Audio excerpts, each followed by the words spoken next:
पुराना मंदिर। तारा और विनोद ठाकुर कुमार प्रताप के बच्चे थे। उन दिनों गर्मी का मौसम चल रहा था। तारा विनोद अपने माता पिता के साथ अपने गांव में छुट्टियां मनाने गए हुए थे। गांव में उनकी एक बहुत बड़ी हवेली थी।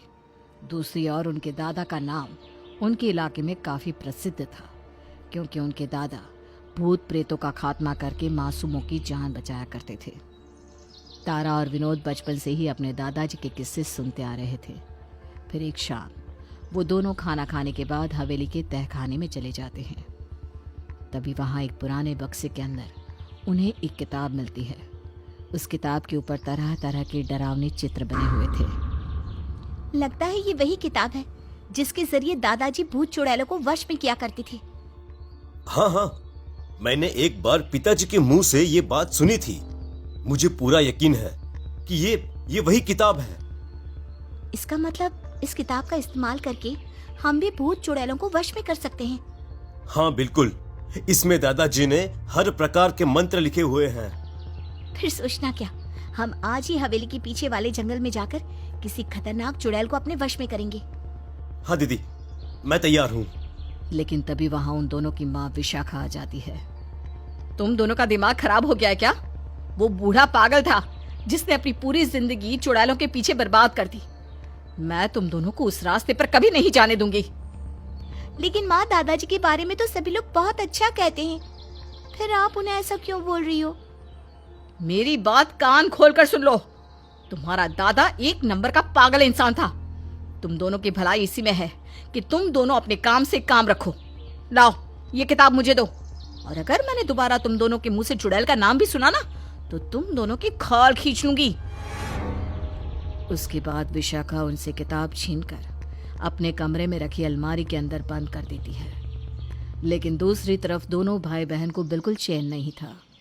वो दोनों हवेली के पीछे वाले जंगल में जाकर किसी चुड़ैल को पकड़ना चाहते थे। फिर उसी रात जब उन दोनों के माता पिता गहरी नींद में सो रहे थे, तब दोनों भाई बहन कमरे में दाखिल होते हैं।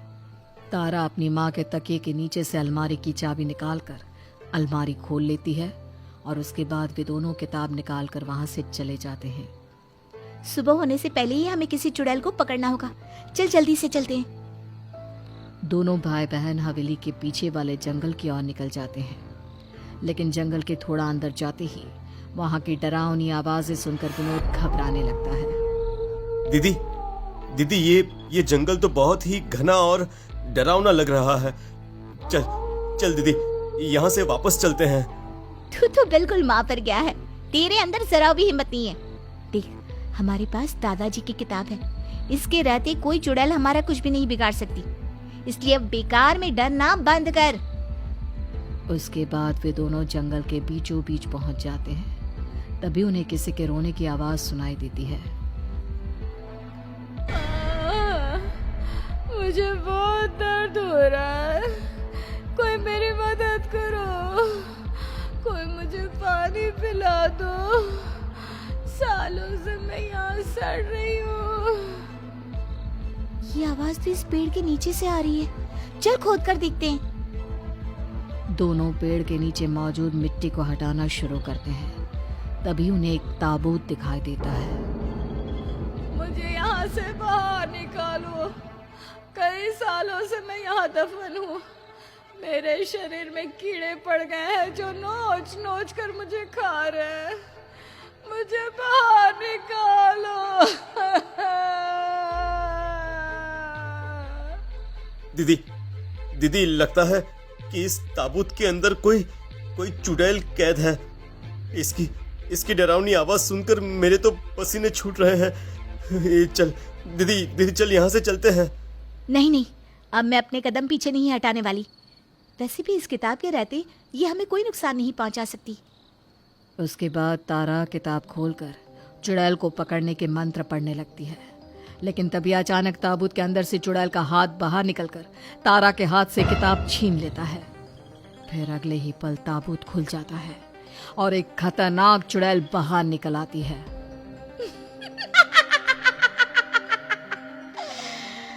आखिरकार मैं आजाद हो गई। इस किताब की वजह से 2 साल पहले मुझे यहाँ कैद किया गया था। अब मैं इस किताब का ही खात्मा कर दूंगी। उसके बाद चुड़ैल उस किताब को फाड़ कर उसे खा जाती है। चुड़ैल की डरावनी शक्ल और उसकी खतरनाक आवाज सुनकर तारा और विनोद दोनों घबरा जाते हैं। दीदी, इसने हमारी किताब खा ली। चल चल भाग यहाँ से, वरना ये हमें भी मारकर खा जाएगी। चल दीदी। उसके बाद वे दोनों वहां से भाग निकलते हैं। फिर हवेली में पहुंचने के बाद दोनों चुपचाप अपने कमरे में चले जाते हैं। लेकिन अगले दिन गांव के कुएं के किनारे 2 औरतों की लाश मिलती है। उन दोनों के शरीर को बुरी तरह काटा गया था। हे भगवान, इन दोनों को तो बड़ी बेरहमी से मारा गया है। हाँ भाई, ये इनकी हालत देखकर तो लगता है कि यह काम किसी शैतान का है। कल रात मेरे पति ने जंगल की ओर जाने वाले रास्ते पर एक डरावनी औरत को घूमते हुए देखा था।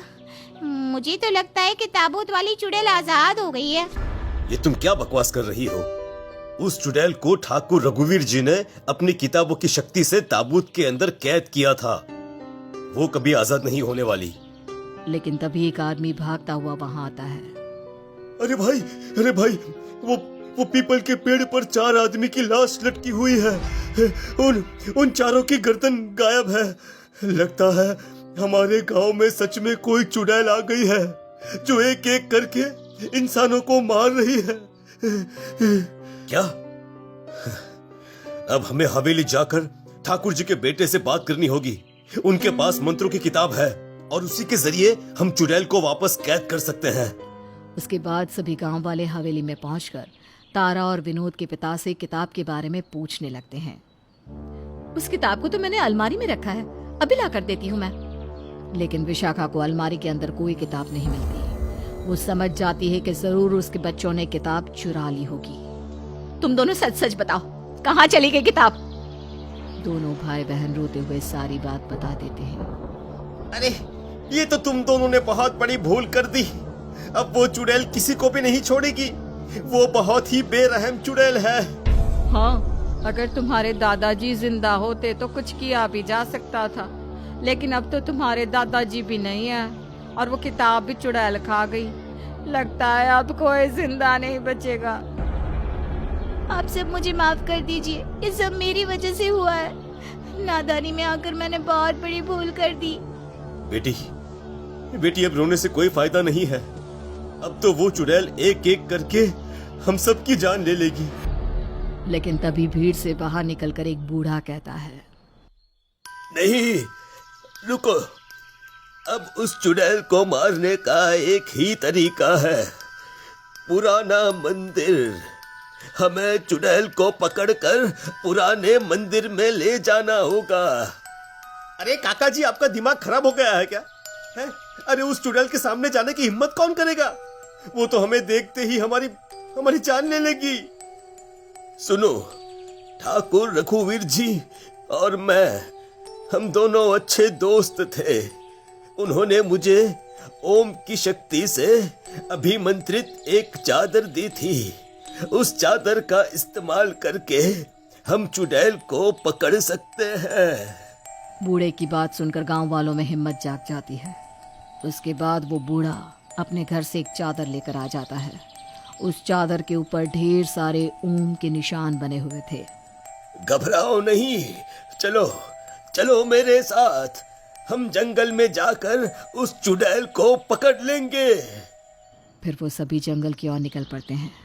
तभी उन्हें ताबूत के अंदर से चुड़ैल के रोने की आवाज सुनाई देती है। चुड़ैल दुखी होकर जोर जोर से रो रही थी। मैं इतने सालों से तड़प तड़प कर इस ताबूत के अंदर कैद रही। अब एक एक कर मैं सभी गांव वालों को मौत के घाट उतार दूंगी, तभी मुझे सुकून मिलेगा। चुड़ैल इस वक्त अपने ताबूत के अंदर है। इससे पहले कि वो बाहर निकले, हमें फौरन इस चादर को ताबूत के ऊपर डालना होगा।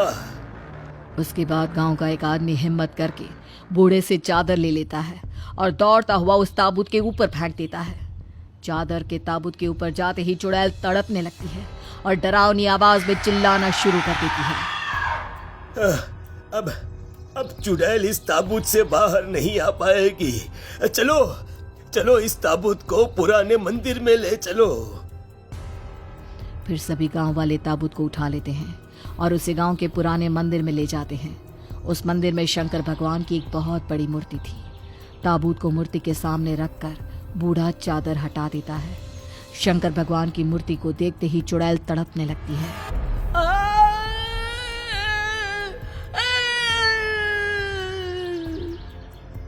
देखते ही देखते चुड़ैल के शरीर में आग लग जाती है और थोड़ी ही देर में वो राख के रूप में तब्दील हो जाती है। चुड़ैल का खात्मा होते देख सभी गांव वाले राहत की सांस लेते हैं।